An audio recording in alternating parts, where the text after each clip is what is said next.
अभी हम मोतिहारी के LND कॉलेज में हैं और यहाँ पे कुछ कार्यक्रम हो रही है, जिस कार्यक्रम में ब्रावो फाउंडेशन के CEO राकेश पांडे जी आए हुए हैं, जिनसे हम कुछ बात करेंगे। तो मेरा आपसे एक सवाल है। सबसे पहले तो मैं आपको थैंक्स बोलना चाहूँगा कि कोरोना काल में आपने छात्रों को और गरीब जनता को बहुत मदद किया। ठीक है, आप इतने बड़े लंदन के बिजनेसमैन होते हुए भी यहाँ पे बिहार में सभी को इतना हेल्प करते हैं, इससे आपको क्या फ़ायदा मिलता है? भाई साहब देखिए, एक तुलसीदास से एक बार किसी ने पूछा कि आपने रामचरितमानस की रचना क्यों की, तो उन्होंने कहा स्वांतः सुखाय के लिए। तो इस कार्य में हमको भी स्वांतः सुखाय मिलता है, जिसकी अनुभूति मैं स्वयं करता हूँ। इसीलिए मेरा घर है और घर में कुछ काम करने के लिए आपको परमिशन की भी ज़रूरत नहीं है और सुख का कारण ढूंढने की भी ज़रूरत नहीं है। तो हर बड़ी चीज़ को बनने में मेरा आपसे ये सवाल है कि जो मेरा बिहार है, यहाँ पे तो यंगस्टर सबसे ज़्यादा है, लेकिन फिर भी मेरा बिहार जो है नीचे से 1 नंबर पे है। इसके लिए आप क्या कहना चाहेंगे? देखिए, इसके लिए बिहार के कहीं ना कहीं जो जनता है वो भी जिम्मेवार है, आप जिम्मेवार हैं, हम जिम्मेवार हैं, और उसके बाद अंततोगत्वा सरकार की भी जिम्मेवारी बनती है। जब तक मानसिक रूप से हम लोग चीज़ों को सोचने का तरीका नहीं बदलेंगे, तब तक चीज़ों में सुधार नहीं होने वाला है। सर, यहाँ पे तो सारे स्टूडेंट जो है प्रेशर में है, बहुत सारे स्टूडेंट पहले से बेरोजगार हैं और कोई भी वैकेंसी वगैरह सरकार नहीं निकाल रही है, तो उनको क्या करना चाहिए आगे बढ़ने के लिए अपने लाइफ में? उसके लिए कुछ मोटिवेशन के लिए आप कुछ बातें रख सकते हैं? बात तो BPSC के एग्ज़ाम के विषय में कल मुझे पता चला, बहुत ही बेहद दुखद है, क्योंकि देखिए बच्चों के जीवन में कहीं ना कहीं थोड़ा अंधकार में सिचुएशन है। तो ये तो ठीक होना चाहिए, इस पर सरकार को इस पर तामील करनी चाहिए। और रही बात मेरे विषय का, तो देखिए मैं जादूगर तो हूँ नहीं, मैं आप ही लोगों के बीच का एक व्यक्ति हूँ और मैं कोशिश करता हूँ कि कहीं ना कहीं समाज को एक नई दिशा और दशा दी जाए।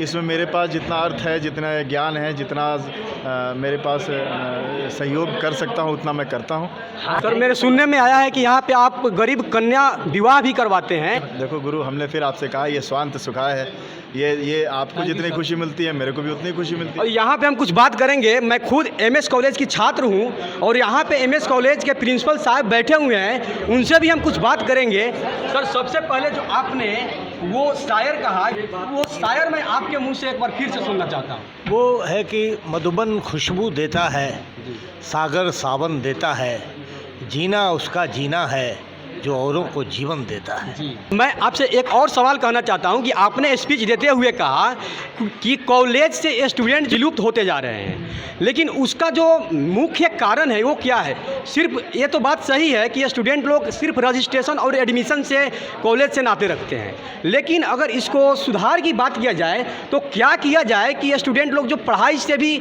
नाते रखें इस कॉलेज को लेकर के?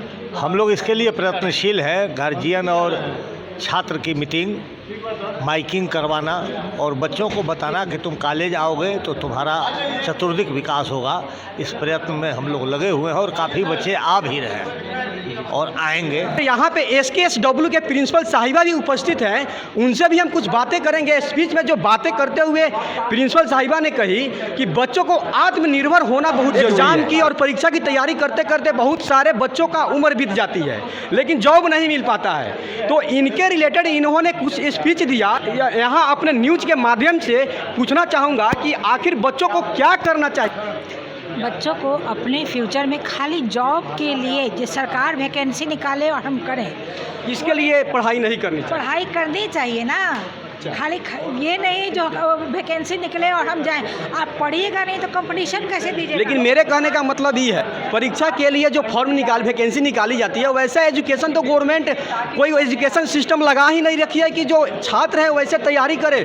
खुद से कंपटीशन की तैयारी करते हैं और जो है एग्ज़ाम को निकालते हैं। इसलिए चूँकि छात्र कॉलेज नहीं आते हैं, अगर कॉलेज आएंगे तो उनको बहुत वो मिलेगी, उनको सपोर्ट मिलेगा, वो पढ़ेंगे। टीचर इतने योग्य टीचर रहते हैं, उनसे लाभ उठाएंगे। आप ये बताइए कि कॉलेज में स्टूडेंट नहीं जाते हैं, उसका जिम्मेदार कौन है? कॉलेज के लोग, सरकार या स्टूडेंट? स्टूडेंट भी है, सरकार भी है, दोनों तरफ से। ये अकेला नहीं है, इसकी बहुत बड़ी राजनीति है, ऐसी बात नहीं है। अभी हम स्टूडेंट को हम दोषी नहीं मानेंगे, लेकिन स्टूडेंट हमेशा यही कहते हैं कि आप कॉलेज में पढ़ाई होती है। मेरे यहाँ भी आती है लड़कियाँ, कॉलेज में पढ़ाई होती है। ये भाई टीचर को इतना पैसा मिलता है, बिना मतलब आप उठाते हैं, उनको देते हैं। आप आइए, अगर एक स्टूडेंट भी आती है, 2 भी आती है, तो पढ़ाई होती है। अगर देखा जाए तो सरकार ने करोड़ों रुपया खर्च कर दिया है कॉलेज में, और को छोड़ दिए और सारे प्रोफेसर को 60+ का सैलरी मिलता है, लेकिन फिर भी बच्चे यहाँ पहुँच नहीं पाते। पाते। इसका दोषी कौन है? स्टूडेंट को आना चाहिए, नहीं अगर आते हैं तो थोड़ा वो उनकी जिम्मेवारी भी बनती है। अब आएंगे तो पढ़ेंगे जरूर।